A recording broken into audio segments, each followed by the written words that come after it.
السلام عليكم، ازيكم يا امارات؟ كل سنه وانتم طيبين. هنعمل النهارده ان شاء الله مع بعض صينيه الكنافه، هتطلع معانا روعه الروعه.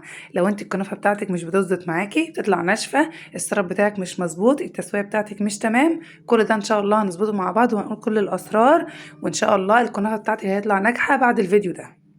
لو انت لسه جديده في القناه ولسه مشتركتيش، اشتركي في القناه عشان يوصلك كل جديد، وحط لايك للفيديو. يلا بينا نبدا، بسم الله، ونشوف احنا هنعمل ايه. اول حاجه محتاجين نعملها دلوقتي ان احنا نحط الكنافه بتاعتنا في الفريزر علشان تتجمد ونعرف ان احنا نفتفتها كويس، ونروح نجهز الشربات بتاعنا. محتاجين كوبايتين سكر وعليهم كوبايه ميه، عصره نص ليمونه، وكمان هنحط عسل جلوكوز. اساسي عسل الجلوكوز ده يا جماعه، لان بيخلي الشربات بتاعنا يطلع ما يسكرش مننا، ويطلع فيه مطه حلوه كده. هنحطه على النار. تمام. طبعا انا مش هقلب ولا اي حاجه خالص، هو بس انا بستخدم دلوقتي المعلقه بس عشان انزل العسل من المعلقه دي للمعلقه دي وينزل في الحله. بس مش بقلب خالص الشربات ولا بروح عنده خالص، انا بحطه على النار، هو السكر بيدوب لوحده على النار. بتحطيه في الاول على النار عاليه، وبعد كده بتروحي مهديه النار مثلا 5 دقايق وتطفي عليه، بس كده. الشربات بقى لما بيدخل في السوا بيبقى شكله اللي زي ما انتم شايفين كده، بيبقى كور، بيطلع رغاوي كتير كده. طبعا هو على نار متوسطه دلوقتي.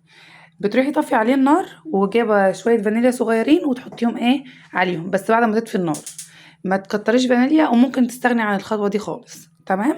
احنا كده خلصنا الشربات بتاعنا، هنحطه على الرخامة بقى يبرد خالص، وبعد كده نروح نجهز الكنافة بتاعتنا. طبعا الكنافة زي ما قلت لكم بتبقى في الفريزر علشان تسهل علينا ان احنا نفتفتها كويس. شايفين انا بعمل بمسك كده حبة كنافة مجمدين وبفركهم بايدي كده، طبعا بتفتفتوا خالص. انت ممكن في الخطوة ديت، لو انت مش عاوزة تستخدمي ايدك وهتتحققي من كتر ما انت بتفركي الكنافة، انت ممكن تحطيها في الكبة وتروحي خبطتين اتنين بس كده، ضربتين اتنين وخلاص هي تكون خلصت معاكي.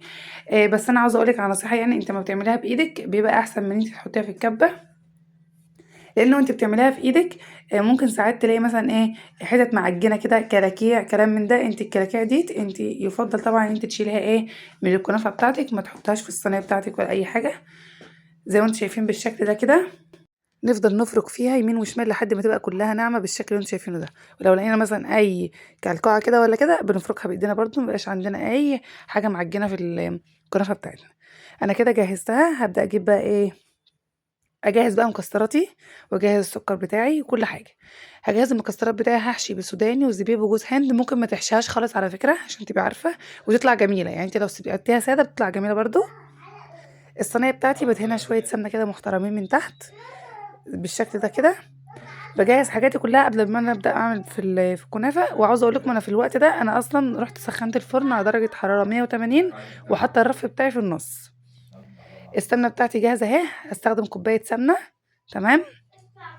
طبعا كل ما تستخدمي سمنه ريحتها حلوه وتكون بلدي، الكنافه بتاعتك هتطلع روعه. معلقتين السكر البودر دول اختياري، انت ما عندكيش سكر بودر ما تحطيه، مش عاوزه تحطي ما تحطيش خالص، بس لو هتحطي سكر حطي سكر بودر، بلاش يبقى سكر حبيبات. السكر البودر ده بيخلي الكنافه بتاعتك يطلع لونها جميل كده. تمام. هنقلبه كده يمين وشمال مع الكنافه بتاعتنا بالشكل اللي انتوا شايفينه ده، وبعد كده نبدا ننزل بالسمنه بتاعتنا. خطوة السمنة دي بقى يا جماعة، عاوزة اقول لكم انت ممكن ما تحطيش السمنة دلوقتي خالص، ممكن تحطي الكنافة بتاعتك في الصينية وتحطي الحشو فوق الطبقة التانية، وبعد كده تحطي السمنة.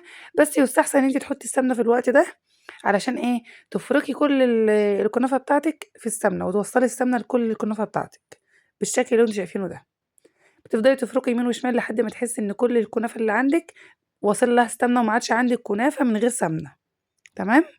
مش بتاخد وقت خالص، لدرجة ان انا قبل ما ابدأ فيها ولعت الفرن، لان هي مش بتاخد وقت خالص في العمايل. انت طالما جهزت شرباتك وجهزت حشوتك وموضبة صينيتك، خلاص انت كده في التمام.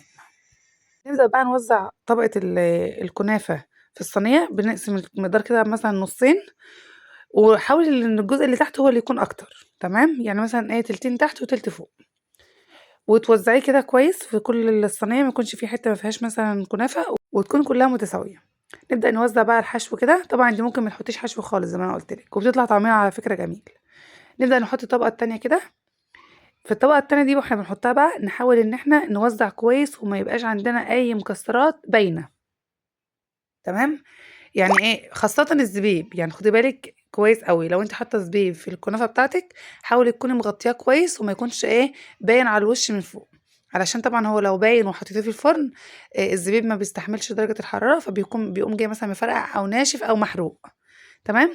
انا حطيت كل الكنافه بتاعتي اهوت ووزعتها، اروح جايبه صينيه صغيره شويه عن الصينيه اللي انا بعمل فيها ديت، وابدا اكبس كده طبقات الكنافه دي كده في بعضها جامد. شايفين ازاي؟ وتكون كل الكنافه بتاعتي متساويه، السطح بتاعي كله متساوي. والجوانب برضو ببدا ان انا اسويها كويس وادكها كويس كده. وتروحي جايبه مثلا معلقتين سمنه كده حاطه مع الوش. الخطوه دي اختياري. الفرن طبعا عندي ساخن من قبل ما انا ابدا اعمل الكنافه، لان هي بتاخدش وقت. 180 على الرف اللي في النص من تحت، بس اول ما تحمر وتحسي ان الجوانب بتاعتك ثابت بتروحي مشغله الشوايه، واخده اللون الاحمر الجميل ده. شايفين اللون الجميل ده؟ وهي لسه طالعه سخنه كده من الفرن، والشربات بتاعي طبعا تقيل وبارد. بروح نازله كده بالشربات بتاعي على الكنافه، بتسمعوا صوت كده. بالنسبه للشربات بقى يا جماعه، انت لو انت عاوزه الكنافه بتاعتك تطلع طريه، خلي الشربات بتاعك يكون دافي. تمام. عاوزه الكنافه تطلع يعني ناشفه سنه او مقرمشه سنه، خلي الشربات بتاعك يكون بارد ويكون تقيل. تمام. بالشكل اللي انتوا شايفينه ده بوزع الشربات على كل الكنافه اللي عندي، وعلى طول بغطيها. تمام. احنا بالنسبه لنا بنحب الكنافه بتاعتنا تبقى مقرمشه من فوق ومن جوه تكون طريه، ودي الكنافه المظبوطه اللي هي توب التوب. شايفين بقى بعد مثلا 10 دقايق كده او ربع ساعه، شايفين رحت شلت الغطا بتاعي. شايفين بقى يا جماعه اللون؟ طب شايفين انتوا شامين الريحه؟ شامين الريحه العظمه اللي انا شماها؟ بجد يا جماعه تحفه. قلنا النهارده كل اسرار ان الكنافه الناجحه. بتبداي كده تقطعيها. عاوزه اقول لكم انها بتبقى من فوق بس مقرمشه كده، لكن من جوه بتبقى طريه وجميله خالص. هتشوفوها دلوقتي معايا في الفيديو. لو وصلت لحد دلوقتي في الفيديو حطي لايك لو سمحتي، ما تبخليش عليا باللايك خالص. شايفين؟ من النهارده خلاص بقى الكنافه عمرها ما عاد هتبوظ معاكي تاني، هيطلع معاكي جميله جدا. شايفين؟ من فوق مقرمشه ومن جوه لينه وجميله جدا، وريحه السمنه تحفه. تحفه فيها. شايفين بقى؟ بصوا كده من جوه لينه ازاي، لكن هي من فوق مقرمشه، وده المطلوب. ما تنسوش اللايك يا جماعه، واستنوني في وصفات تانية كتير، وباي باي.